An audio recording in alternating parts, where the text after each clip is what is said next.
Skull International India tourism development சுற்றுலாத்துறையை மேம்படுத்துவதற்கான ஒரு மாநாடு அகில இந்திய அளவில் நடைபெற்ற இந்த மாநாடு கோவை மாவட்டத்தில் நடைபெற்றிருக்கிறது. நல்ல முறையிலே, அதாவது சுற்றுலாத்துறை இந்தியாவில் நம்ம தமிழகம் 7வது இடத்துல இருப்பதாக சொல்கிறாங்க. அதே போல தமிழ்நாட்டில் நம்ம கோவை மாவட்டம் 2வது இடத்துல இருக்குது. அதாவது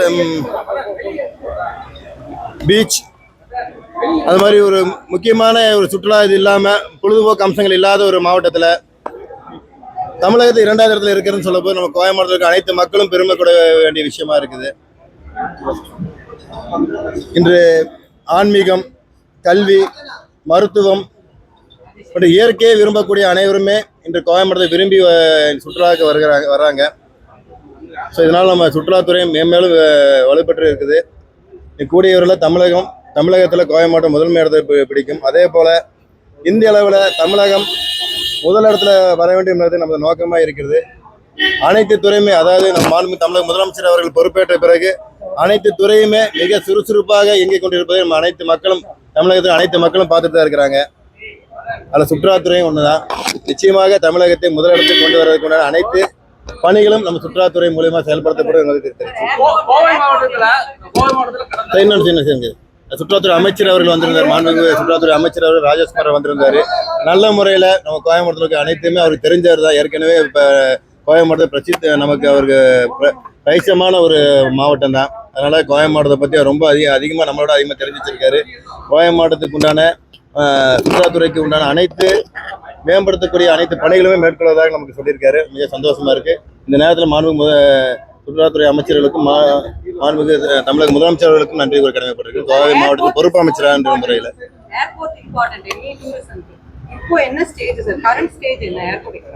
ஏற்கனவே எக்ஸ்பென்ஷன் பண்ணக்கூடிய அனைத்து ஏதாவது இடம் எடுக்கக்கூடிய அக்யூசியேஷன் இது கிட்டத்தட்ட 90% மேலே 90% முடிஞ்சிருக்குது.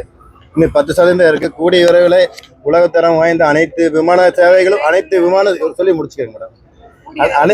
அனைத்து விமான சேவைகளும் கோவை மாவட்டத்திலிருந்து இயங்கக்கூடிய அளவுக்கு தேவைகளை இருப்பது என்பதை உணர்ந்து அதை செயல்படுத்தும் என்பதை தெரிஞ்சுக்கிறேன். அதான் 90% லேண்ட் அக்விசிஷன் முடிஞ்சு 10% தான் இருக்கு. இல்லைங்க, அப்படியே சொல்ல முடியாதுல்ல. உங்களுக்கு பெரும்பான்மையானதுல உங்களுக்கு கிட்டத்தட்ட ஒரு 50% மேலே உங்களுக்கு கோர்ட் வழக்குகள்லாம் இருந்தது உங்களுக்கு அறிவிங்க.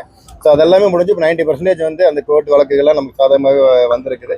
90% ஒர்க் முடிஞ்சிருக்கு. 10% தான் தொழில். அதற்குண்டான பணிகளும் மிக விரைவாக செயல்படுத்திட்டு தான் இருக்கிறோம். நிச்சயமாக செயல்படுத்தவும் பார்த்துட்டே இருப்பீங்க. இனி வரக்கூடிய காலங்களில் அதற்குண்டான பணிகளை நடப்பதை நீங்கள் கண்கூடாக பார்ப்பீங்க என்பதை தெரிவிச்சுக்கிறேன்.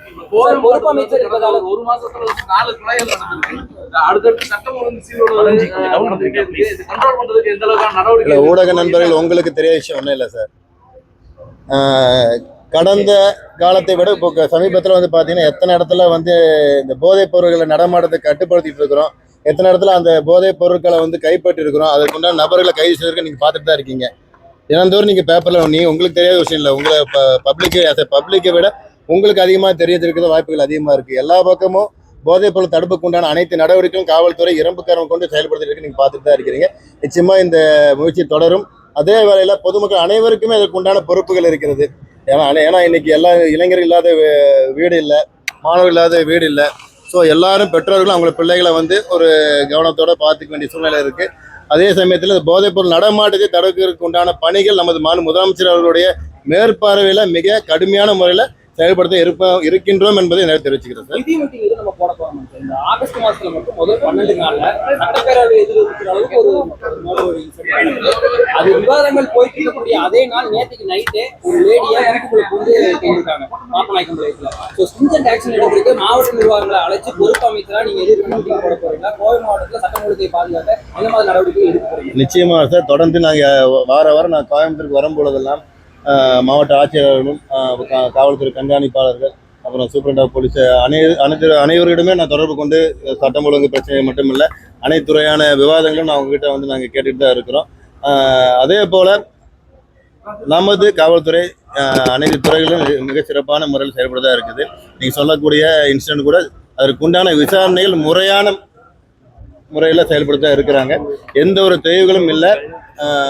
ஒவ்வொருத்தருக்கும் ஒவ்வொரு விதமான கருத்துக்களை சொன்னாலும் முறையான விசாரணைக்கு பிறகுதான் உண்மை நேரத்தை நாங்கள் வெளிப்படையாக பேச முடியும். அதனால் நிச்சயமாக காவல்துறை தனது கடமை பொறுப்பாக செய்து கொண்டு தான் இருக்கிறாங்க என்பது எங்களுடைய பார்வையில் இருக்குது. அங்கங்கே இன்சிடென்ட் நடந்துட்டு தான் இருக்குது. அதை வந்து முழுமையாக கட்டுப்படுத்த வேண்டிய கடமையில் எங்களுக்கு இருக்குது என்பது ஒன்றத்தை தான் செயல்படுத்திட்டு இருக்கிறோம். அதை பார்த்துக்கிறோம். அதைத்தான் இப்போ சொல்லியிருக்காங்க, அதை தான் இப்போ சொல்லிட்டேன். அதுதான் இப்போ நம்ம சார்ட்ட பேசுகிறேன். அதான் சார் இப்போ மண்டே வந்து அதுக்குண்டான பதில் சொல்வதாக வந்து மாண்புமிகு பேரவைத் தலைவர் அவர்கள் வந்து அதுக்குண்டான விளக்கத்தை சொல்லியிருக்காரு. அதுக்குண்டான விளக்கத்தை அங்கே வந்து விவரிப்பாங்க.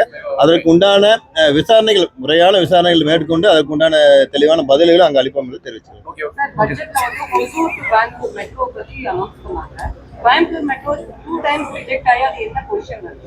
இது கடந்த காலம் வந்தக்கூடிய பிளானிங் அண்ட் அப்ரூவலை வச்சு தான் வந்து ரிஜெக்ட் பண்ணியிருக்கிறாங்க. இப்போ வரக்கூடிய நமது முதலமைச்சருடைய நேரடி பார்வையில் எங்களுடைய மாவட்ட அமைச்சர் என்கின்ற முறையில் மாவட்ட ஆட்சியாளர்கள் கொண்டு ஒரு நல்ல ஒரு திட்டத்தை வந்து வகுத்து கொடுத்து முறையான அனுமதி பெறக்கூடிய அனைத்து நிச்சயமாக அதற்குண்டான வேலை இது இருக்குது சார். கோயம்புத்தூருக்கு மேடம், ஸோ கோயம்புத்தூருக்கு மெட்ரோ அவசியம் என்பதை உணர்ந்து மாவட்ட அமைச்சர் என்கிற முறையில் மெட்ரோ அவசியம். இன்று இருக்கக்கூடிய காலத்திலேயே மெட்ரோ இருந்தால் தான் இனி வந்து இருக்கக்கூடிய போக்குவரத்து நேரத்தை கட்டுப்படுத்த முடியும். இனி எதிர்காலத்தில் இதுக்கு மேலே அதிகமான போக்குவரத்து நேரத்தில் வரக்கூடிய துணை நம்ம கோயம்புத்தூர் இருக்குது. அது மட்டும் இல்லாமல் மேம்பால பணிகளும் அப்புறம் மெட்ரோ ரயில் திட்டங்களும் அனைத்துமே நம்மளுடைய தேவை இருக்குது என்பதை உணர்ந்து செயல்படுத்துவோம். நில எடுப்பு கூட கடந்த ஆட்சியில வந்து செஞ்சிருந்தாங்க. இந்த டெயில் கிரவுண்ட்ல வந்து சர்வதேச கிரிக்கெட் மைதானம் இங்க ஒண்டி புதுல அதோட பணிகள் என்ன மாதிரி இருக்கு? ஏன்னா அதுக்கப்புறம் ஒரு அப்டேட் இல்ல சார். அதாவது வந்து விரிவான அறிக்கையை கேட்டிருக்கேன் சார். அதாவது நம்ம ஒரு இடம் கிரவுண்டுன்னு பாக்குறது மட்டும் முக்கியம் இல்லை. ஒரு இன்டர்நேஷனல் தரம் வாய்ந்த, உலகத்தரம் வாய்ந்த ஒரு கிரிக்கெட் ஸ்டேடியம் அமைக்கிறதுனா அந்த கிரவுண்டை மட்டும் இல்லை, சுற்றி இருக்கக்கூடிய மக்கள் போக்குவரத்துக்கு எப்படி இருக்குது, அந்த சாலைகள் நம்ம மேம்படுத்தக்கூடிய விஷயம் இருக்குது. அதெல்லாம் இருந்தால் மட்டும்தான் ஒரு உலகத்தரம் வாய்ந்த ஒரு மைதானத்தை அங்கே அமைக்க முடியும்.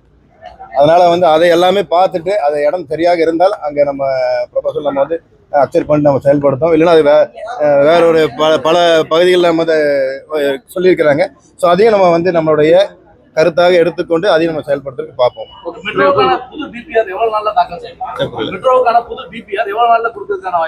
ஸோ அது உங்கள் அடுத்த மீட்டிங்கில் சொல்லிட்டுங்களா உங்களுக்கு? என்ன எதுவுமே நம்ம தேவை, நம்ம ஒரு விஷயத்தை நம்ம டிஸ்கஸ் பண்ணாமல் சொல்லக்கூடாது. டிஸ்கஸ் பண்ணி அதை பற்றி சொல்கிறேன். கடைசி கொஸ்டின் உங்களுக்கு சொல்கிறீங்களா? ஸோ அதுக்கு கொண்டு பேச்சுவார்த்தை நடந்துட்டு இருக்கு சார். ஸோ அதுக்கு ப்ரொபோசல் அது ரெடி பண்ணுறதுக்கு பணிகள் தொடங்கும் போது உங்களுக்கு தேவை. முதல்வர் விஜய் பாணியிலே மற்றொரு நடிகரும் அவர்களுக்கான அரசியல் பாதையை வகுக்க போகிறார்களா அப்படிங்கிற ஒரு கேள்வி எழுந்துட்டு, கோவை மாவட்டத்துல குறிப்பா 5 தொகுதிகளா பிரித்து ரசிகர் மன்றங்களையும் உறுப்பினர்களே சேர்த்ததற்கான பணிகள் நடந்திருக்கு. விஜய் பாணியில் தனுஷா அப்படின்னு போயிட்டு இருக்கு. கோவை மாவட்ட அமைச்சர் எப்படி பாக்குறீங்க பாருங்க? அதாவது ஜனநாயக நாடு, கட்சி ஆரம்பிக்கிறதுக்கும் மக்களை சந்தித்து ஆட்சி அமைக்கிறதுக்கு உண்டான வாய்ப்புகளை கேட்கறதுக்கு எல்லாருக்குமே உரிமை இருக்கிறது. அதில் யாரும் குறிப்பிட்டு சொல்ல வேண்டியதில்லை, எல்லாருக்கும் உரிமை இருக்கிறது. அவங்க பாணியில் செய்கிறாங்க. ஆனால் யார் தங்களை வந்து ஆட்சி செய்ய வேண்டும் என்று முடிவு பண்ணுவது மாண்புக்கு மக்கள், மதிப்புமிக்க மக்கள் தான் வந்து முடிவு செய்ய போகிறாங்க.